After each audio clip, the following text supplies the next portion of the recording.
Et salut tout le monde, bienvenue sur ma chaîne pour une nouvelle vidéo qui me tient tout particulièrement à cœur aujourd'hui puisque je vais vous parler des X-Men, mon équipe favorite chez Marvel, et plus particulièrement de leur création jusqu'à leur annulation et leur renouveau sous la plume de Len Wein et Chris Claremont.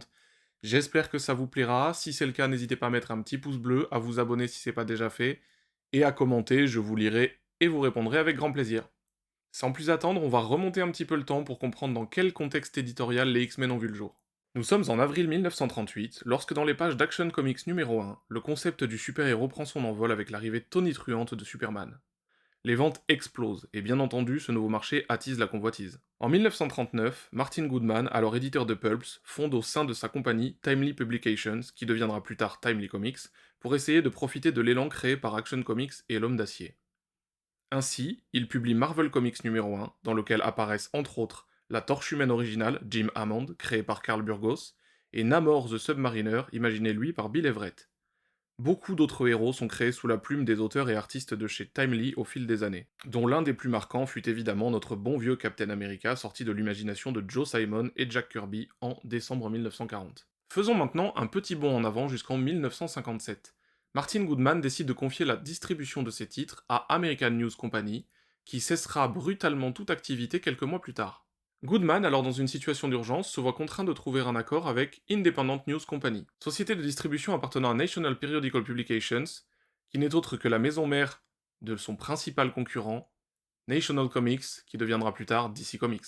Le nouveau distributeur lui impose des conditions extrêmement strictes en ne lui accordant que 8 titres par mois. La situation devient alors compliquée pour Goodman, dont la politique était jusque-là d'inonder le marché de dizaines de titres en copiant quasi systématiquement ce qui rencontrait du succès chez la concurrence. Stan Lee déclare en 1988 dans une conversation avec Roy Thomas: nous sortions 40, 50, 60 livres par mois, peut-être plus, et soudainement, nous sommes passés à 8 ou 12 par mois. C'est tout ce que le distributeur nous autorisait à sortir.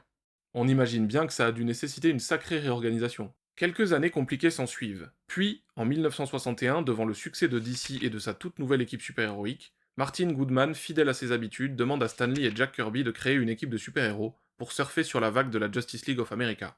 Ainsi naissent les Fantastic Four, une équipe de héros aux thématiques totalement inédites à l'époque. Une famille de scientifiques explorateurs avec leurs qualités et leurs défauts, leurs problèmes du quotidien et la petite touche en plus, une dose de rayons cosmiques pour leur donner leur pouvoir.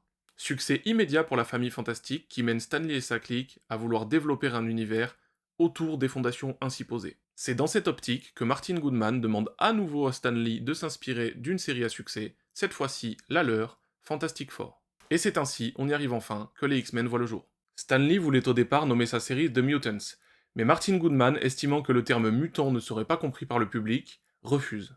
Lee trouve donc ensuite le nom X-Men, qui, à sa grande surprise, sera accepté par ses supérieurs. Il se demandera d'ailleurs quelle était la logique derrière ce choix. Si les gens ne savent pas ce qu'est un mutant, ils sauront encore moins ce qu'est un X-Man.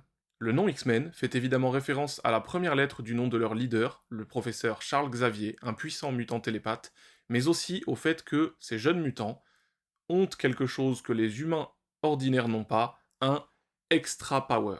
En effet, les mutants de Stanley et Jack Kirby, aussi appelés Homo supérieurs par opposition à l'Homo sapiens, sont des enfants dans lesquels repose une mutation génétique, le gène X, et qui, en grandissant, développent toutes sortes de capacités surhumaines. Une façon pour les deux auteurs de ne pas avoir à se creuser la tête pour développer une origine pour chaque pouvoir.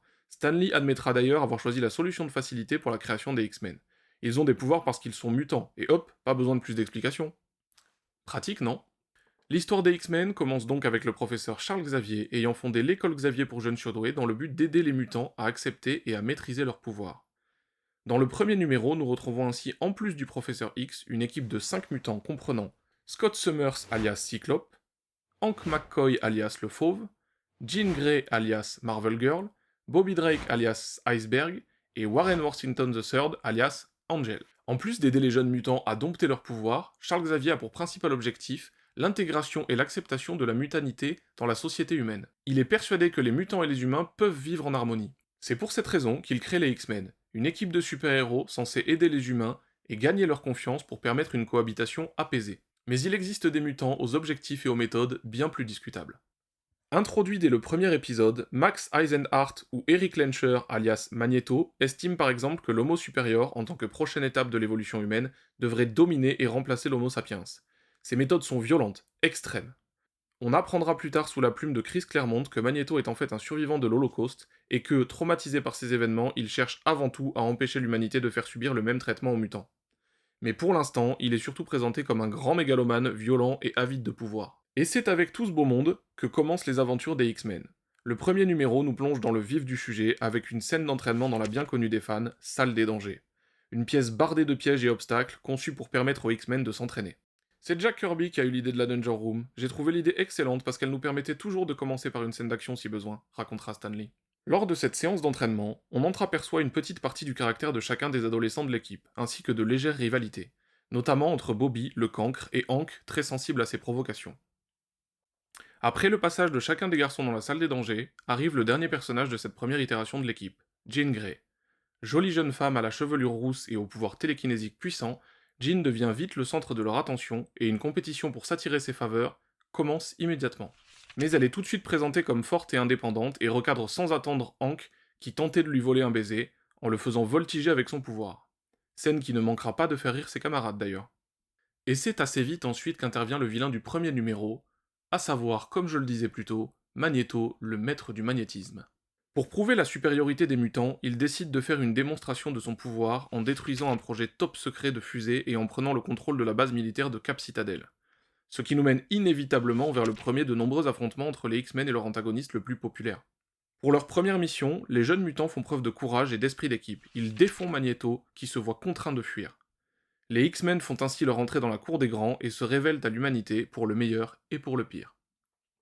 Après ce premier numéro, Lee et Kirby continuent à développer ce pan de l'univers Marvel, en y introduisant tout un tas de personnages et de concepts qui pour certains sont encore là aujourd'hui, comme par exemple la Sorcière Rouge et son frère Vif Argent, le Blob, le Fléau, Bolivar Trask et ses sentinelles, ou même encore le concept du Cérébro. Malheureusement, alors que les chiffres de vente ne sont déjà pas à la hauteur des autres grands succès de Marvel, Stanley et Jack Kirby, croulant sous le travail, sont obligés d'abandonner les X-Men. C'est alors Roy Thomas qui reprend l'écriture de la série de l'épisode 20 à l'épisode 44 pour revenir ensuite de l'épisode 56 à 64 et écrire son dernier numéro avec le 66.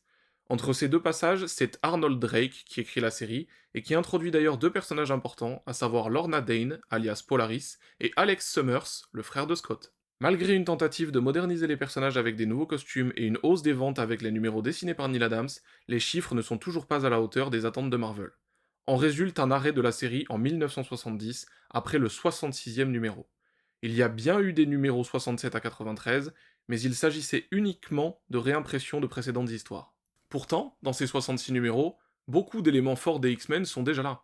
Des antagonistes marquants, des thématiques fortes déjà présentes comme la différence, la quête d'identité, la discrimination, mais rien n'y fait, les chiffres de vente ne sont pas à la hauteur des attentes de Martin Gouman et ses associés, ils annulent la série.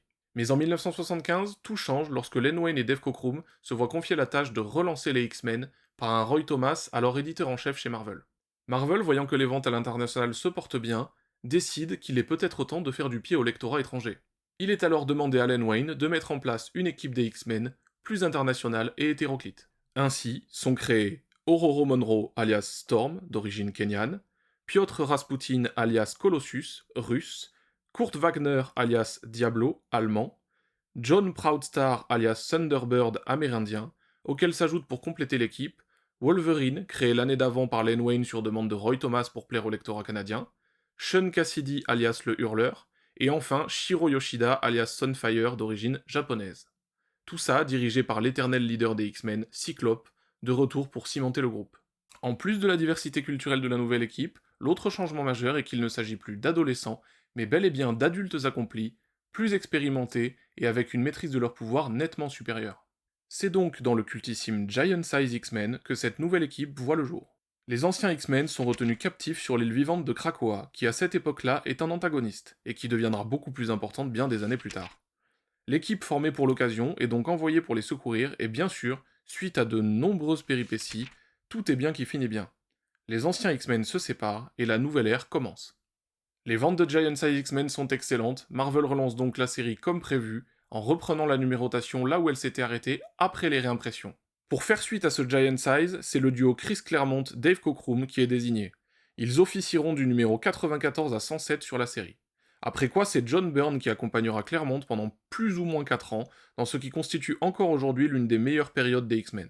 Claremont va énormément apporter au lore des mutants et signera l'un des, si ce n'est le run le plus marquant sur les X-Men. Avec Giant Size et la relance au numéro 94, les X-Men sont de retour. Malgré des hauts et des bas, aussi bien en termes de qualité que de chiffres de vente, il reste l'un des pans les plus importants de l'univers Marvel et les plus appréciés. À juste titre. Longue vie aux mutants et surtout n'oubliez pas, comme dirait Cyclope, To me, my X-Men